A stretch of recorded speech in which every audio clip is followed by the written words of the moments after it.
Hi, it's me. Welcome to yet another Limbus Company New ID overview. This week brought in the 7th Walpurgisnacht event, meaning not only are all of our Walpurgisnacht IDs and Ego shardable from previous Walpurgisnachts, but we also have 2 brand new triple odd IDs that you have to pull for.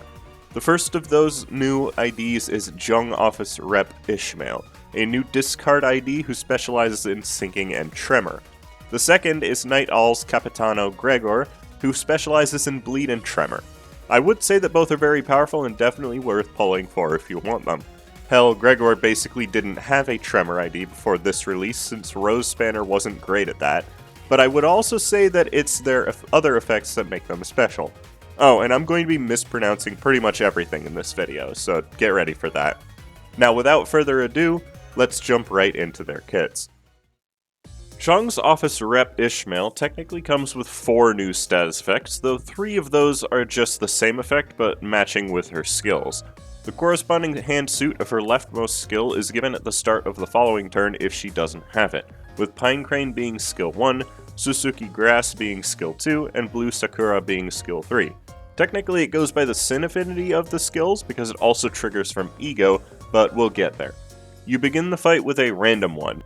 Bright is her other new effect, of which you start the encounter with 3 count and 0 potency. You lose 1 count every turn, so you want to try to get that potency as high as you can while the count is still above 0. All of this info is written in her passive, so here's the actual text of that passive, and remember that this only activates for the leftmost skill she uses. If you use skill 3 or an Ego skill, you always gain 1 bright potency. If you're matching the leftmost skill with the current hand suit, you gain 1 bright potency. If you also did the same in the previous turn, you gain 1 more bright potency, as well as triggering Tremor Burst on hit with the skill and having a 25% chance to gain an additional Ego resource matching the skill's affinity. Then, once the skill has ended, if you have either 5 bright potency or 0 bright count, it will activate Kazan as a one-sided attack against the same target. Kazan is a 4 to 9 rolling / envy skill with a single coin, but reuses the coin once for every bright potency you have above 1. It deals more damage based on the bright potency, up to 50%, and triggers Tremor Burst twice on the final hit if it's the 5th hit. It is also strictly sinking count neutral and tremor count positive regardless of the number of hits. After the end of the turn, the hand suit you have next turn will be randomized, and your bright values will be reset to 3 count and 0 potency. However, if this skill would be used and if you have less than 3 bright potency, it instead gives 2 attack power up next turn and doesn't get used as a skill. Anytime this skill is used is insanely good for damage. You will theoretically be basing your strategy on trying to use the skill as often as possible, and the best way to do that is to start a fight with Pine Crane, as well as an available skill 1 for the most consistent use of it. As for her other passives, her main passive accelerates her SP gain by giving 5 per turn on landing a Tails hit, and also giving a small damage bonus to enemies who are on low SP. Her support passive applies to the ally with the least SP at combat start, and grants 5 SP when that ally lands a heads hit, up to twice per turn.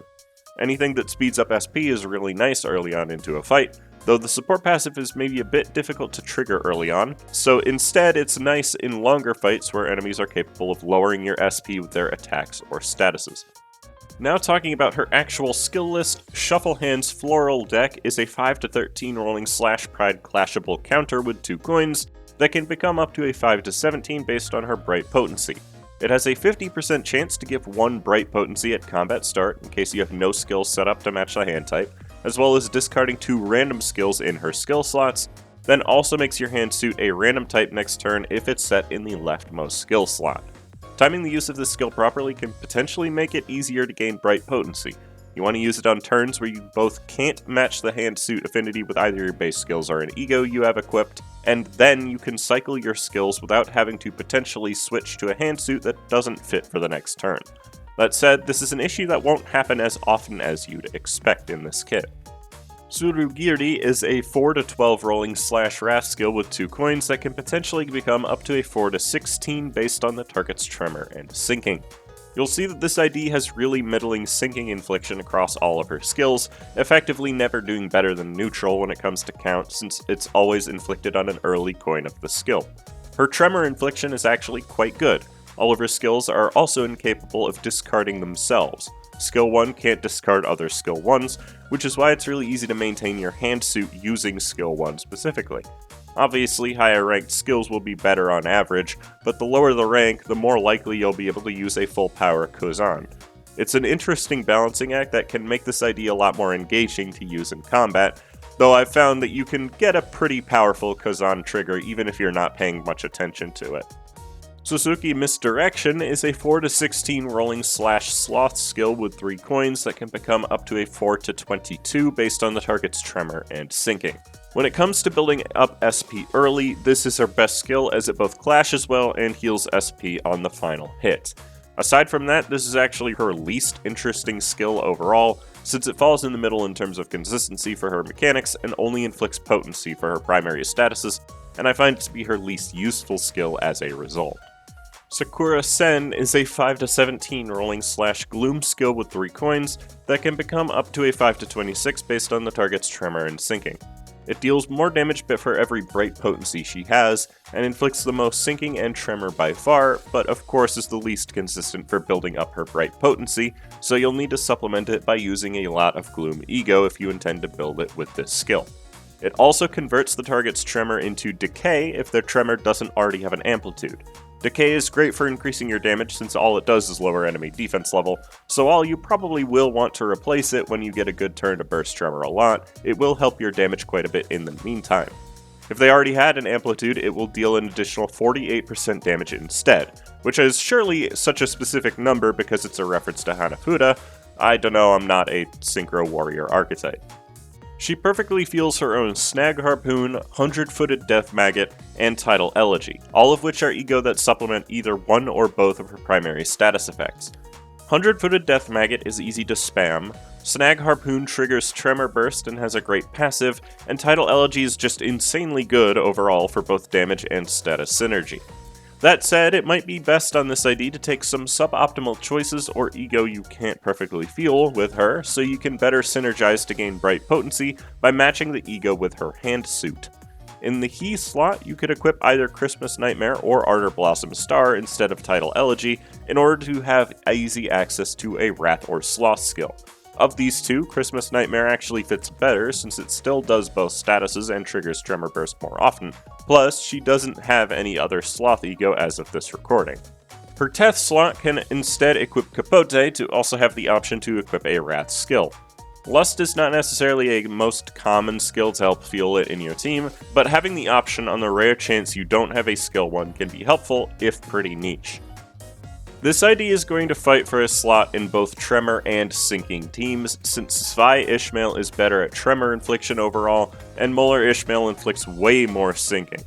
The big things this ID has over either of them is being a discard ID, meaning she has easy access to her stronger base skills, and being able to trigger Tremor Burst so much more often than Zwei Ishmael does. As a result, she is probably better on the Tremor side of things. You need a lot of Tremor count infliction to supplement this, since all of her bursts lower enemy Tremor count. So IDs like T-Corp Otis, T-Corp Rodion, and Zwei West Sinclair, who are all fantastic at inflicting a lot of Tremor count to enemies. Otis specifically is a really powerful ID to bring in any team. Other solid Tremor IDs work really well with her too. Heisho Yi Sang, Regret Faust, Yuradivi Honglu, and the Thumb IDs are going to function quite well in any Tremor team for the same reasons as usual. They either have ego that's fantastic for the team, or they have fantastic skills that gain a lot of benefit from bursting Tremor. N-Corp Ego Ryoshu and the new Night Owls Gregor can also be brought into a Tremor team if you want to run her alongside a pseudo-bleed team. Her own Tremor count infliction is pretty good, so she serves a decent alternative to Zwei Ishmael in that specific setup. T-Corp Don Quixote, Uffy Heathcliff, and Muller Otis are also all pretty solid partners for her in case you're missing out on other core members of the team. If you're intent on running her in a sinking team, you'll need your other units to pick up the slack when it comes to maintaining your sinking count. The best units for this purpose are Butler, Faust, and Otis, since the Echoes of the Manor effect helps her to not go as negative with her own sinking infliction, and Solemn Lament Yi Sang and Sword Sharpened with Tears Rodion, who both inflict an insane amount of sinking count on their own. Wild Hunt Heathcliff is still one of the best sinking units when it comes to overall damage to take advantage of sinking itself. He also gains a decent amount of benefit from her support passive if you bring her on the bench, since his mechanics will drain his SP over time. Diechi Honglu, Diechi Merceau, and Diechi Rodian are all really solid units for any sinking team as well, plus they synergize with discard when we will definitely, absolutely get more discard support passives in the future. Never mind that this Ishmael is the first discard ID we've gotten in over a year and a half. The last really good sinking IDs to mention are Edgar family heir Gregor, who I erroneously called a butler in the last guide, and Reindeer Honglu, who can potentially inflict quite a lot of sinking when paired with the butler IDs against enemies with Echoes of the Manor. They are both just really good units, though Honglu can sometimes be a bit slow at the start of battle depending on the skills he starts out with. Next up, we have another Tremor unit in Night Owl's Capitano Gregor. We'll start with his support passive this time because it is very bad. Defense power down is absurdly niche and it inflicts for the current turn, so there's always a chance you can't even get any use from it at all. And it's a pretty high chance at that. His actual passive is much better. He gains 2 Pierce power up next turn if he kills an enemy or breaks apart once per turn, and also has the ability to inflict defense power down if he's faster than the enemy, despite being one of the slowest IDs we've gotten in a very long time. The important part of his passive, however, is that after an ally attacks, if the enemy is left with 20% or less HP, or if they are staggered if they are the only enemy in battle, Gregor will then perform Merceau as a one-sided attack against that target. Merceau is a 4-10 rolling Pierce Sloth skill with a single coin that can become up to a 4-14 based on the target's missing HP, and deals up to 120% more damage based on the enemy's HP as well.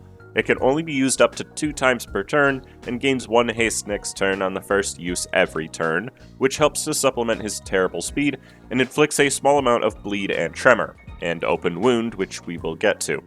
Notably, this is the first assist attack style skill that does not generate an ego resource, and I'm kinda questioning why they decided to design this skill of all skills in this manner, but it is still a great way to deal a nice chunk of extra damage. Now for Open Wound, his new status effects, because it is also Deep Wound. Open Wound stacks up to 2 and gives the enemy 1 bind a turn, and however, if the stack is 2, it converts to 3 Deep Wound next turn. Deep Wound makes the enemy gain 1 bleed count if you trigger Tremor Burst against them, and stops them from gaining Open Wound, meaning it lasts 3 turns and you can't increase it. It also inflicts bind by 1 less than its stack before reducing, which is technically better than its previous stage.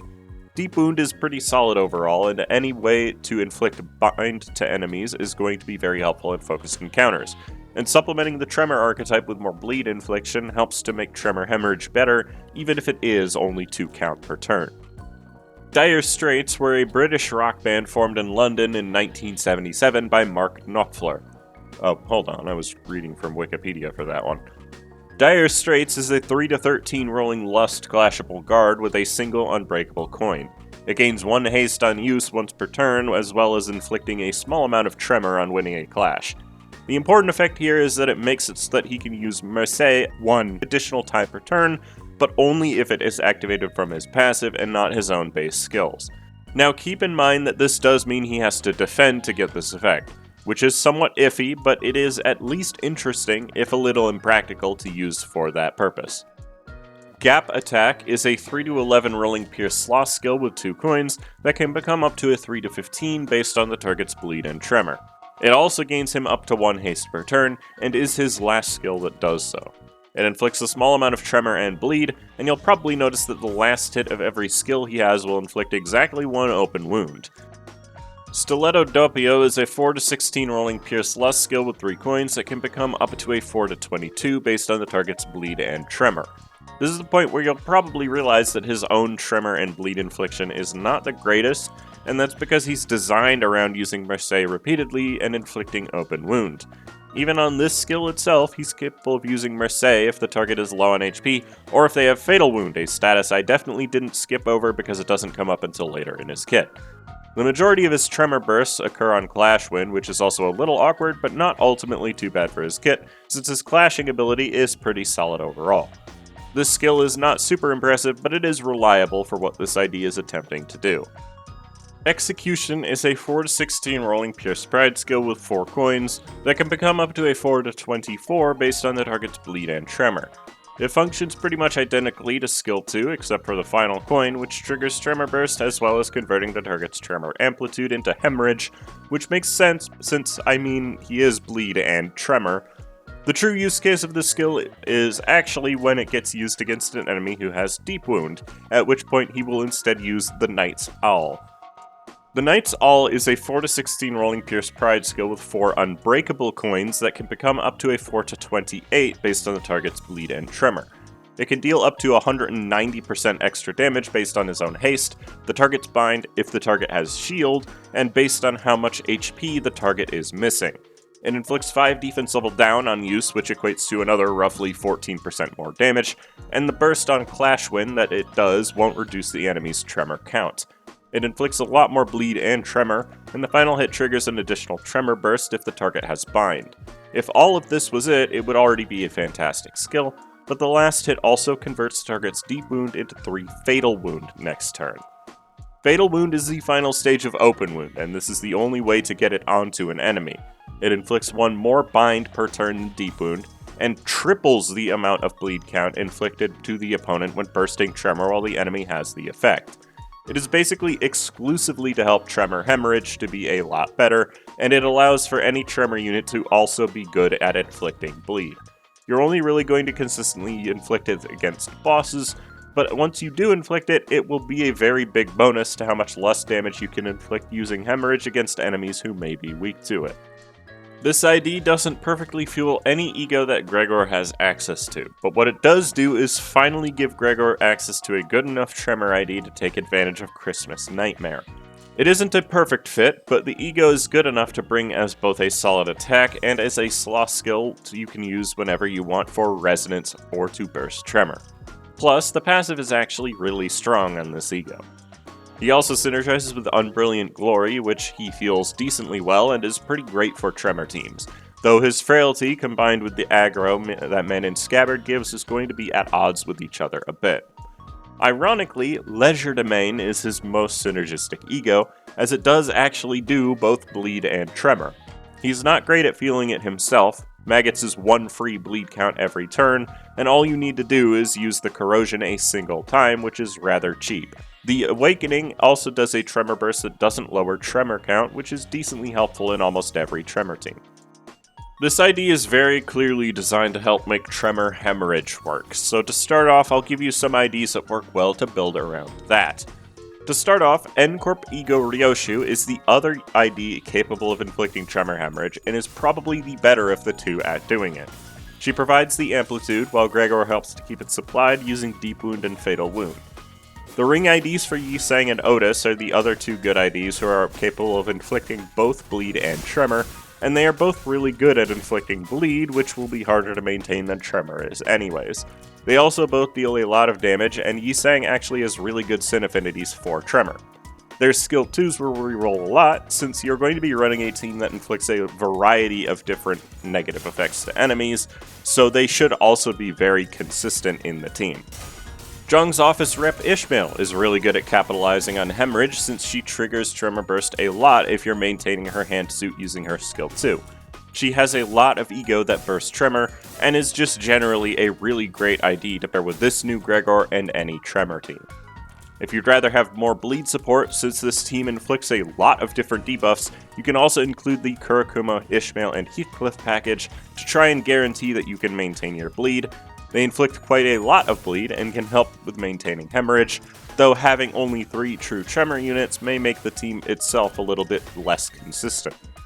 In terms of actually maintaining Tremor, your best options are T-Corp Otis, Zwei West Sinclair, Zwei West Ishmael, and T-Corp Rodian, just like before. Tremor count is not necessarily the hardest status to maintain, but your goal is to burst Tremor a lot, so you'll probably want as much Tremor count infliction as you can get. Regret Faust, T-Corp Don Quixote, and Yorodivi Honglu are all amazing Tremor units if you need to fill in your other slots as well, and Honglu gets an additional bonus since he has a Gluttony skill at all, and that can help to fuel Legerdemain. A better pair for your team if you want to fuel Legerdemain a lot in Tremor is to bring Heisho Yisang and Lord of Hongyan Honglu, since they are both capable of providing that necessary Gluttony resource, and are both very good units to pair with this new idea as a result. You can even bring Heisho Faust to help take full advantage of Everlasting, since she is both very fast and has great synergy with Lord of Hongyan Honglu, while also having great syn affinities for Tremor teams in general. If you would rather use this ID in a bleed team, the best units to actually pair him with are the Blood Fiend IDs, though you're probably better off using Priest Gregor for that scenario since he synergizes with them better. Kurakumo Gregor synergizes with the other Kurakumos better for a full bleed team as well, though admittedly has a lot lower damage, so despite this being a bleed ID, he's actually better at being a bleed ID for a Tremor team specifically, which is really strange to say.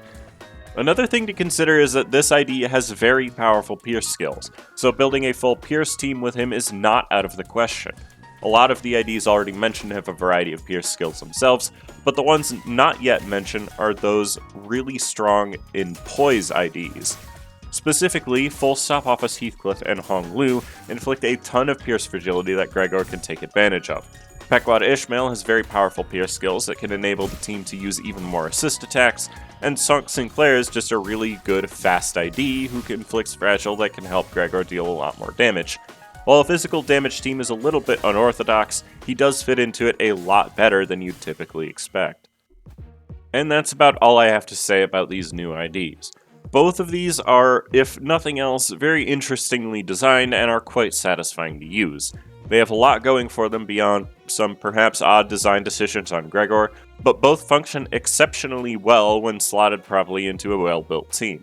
I'm actually quite fond of the Tremor Bleed Hybrid team I used for the test footage behind the team building section for Gregor myself. If you want to use these IDs to try them out before pulling them, I have both in my team for you to test out yourself. Make sure you do all the YouTube things and let me know what you think about them in the comments below, as I always like to hear what people think about new releases. Thank you for watching my video, I hope you have a great rest of your day, and I hope to see you again soon.